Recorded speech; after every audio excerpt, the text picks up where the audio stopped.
사람을 대하는 자세도 가정에서 자신의 역할을 감당하는 것도 모두 달라야 합니다.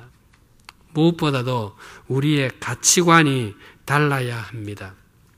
불신자들은 이 세상과 눈에 보이는 것이 전부이지만 우리는 하나님의 나라와 눈에 보이지 않는 것을 더 귀하게 여기는 사람들이기 때문입니다. 권력과 금력을 가진 반대자들이 그토록 고발할 만한 것을 찾고 흠이 될 만한 것을 찾았지만 찾을 수 없었던 그 다니엘에 대해서 하나님께서 이렇게 말씀하셨습니다. 다니엘서 12장 3절입니다.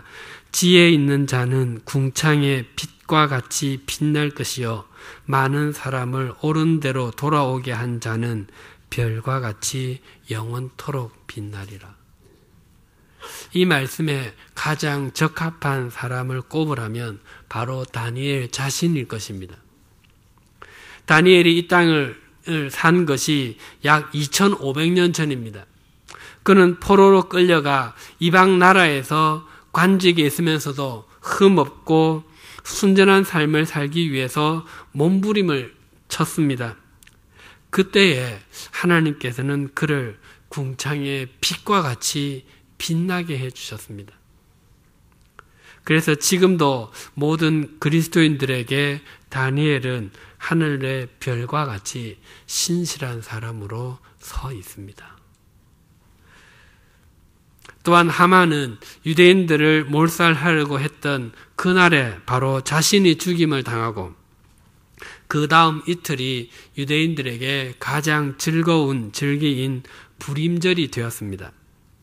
에스더가 악한 마음을 품지 않고 순전한 마음으로 하나님께 집중했을 때 하나님께서는 에스더를 성경을 이루는 한 권의 책의 이름이 되게 하셨습니다. 에스더의 이름의 뜻이 별입니다.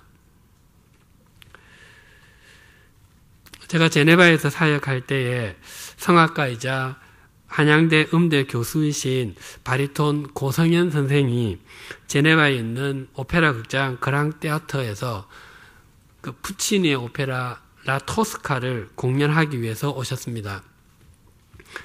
그분은 꼭 한국 음식을 드셔야 하는 체질이라 마땅하게 머무를 곳이 적절하지 않아서 한 권사님 댁에 2개월을 머물렀습니다. 어느 날 저녁에 그 권사님 댁에서 그 고선생과 다른 음악인 몇 분이 자리를 함께 했습니다. 저녁 식사 후에 대화 중에 그 오페라 극장에서 테너로 일하는 한 성악가가 고선생님께 이런 질문을 했습니다.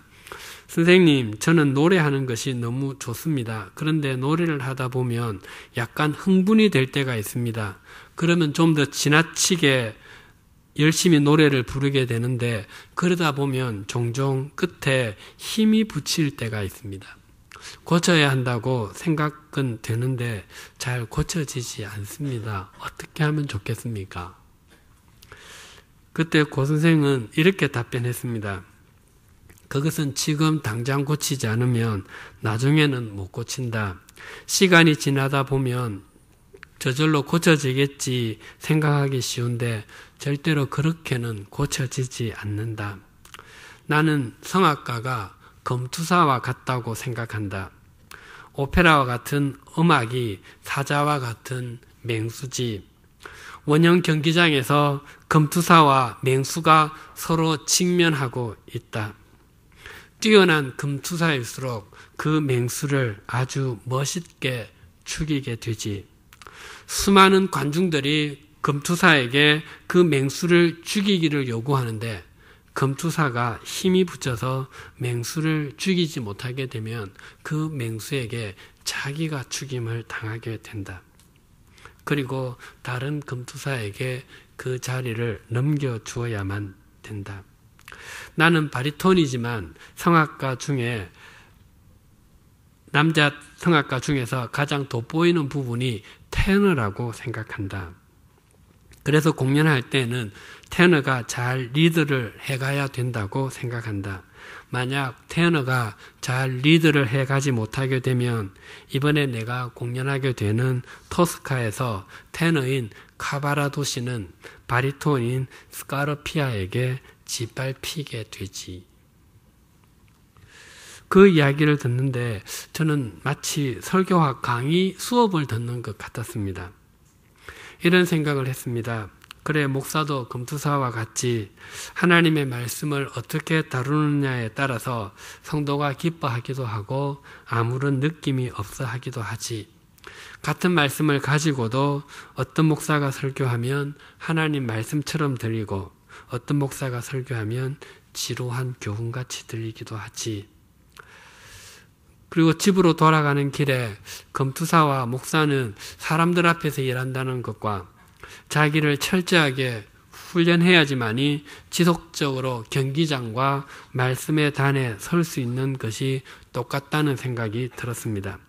단지 금투사는 자신의 외적인 부분, 즉 체력과 기술을 잘 연마해야 하지만 목사는 자기의 내면을 잘 훈련해야 한다는 점이 달랐습니다.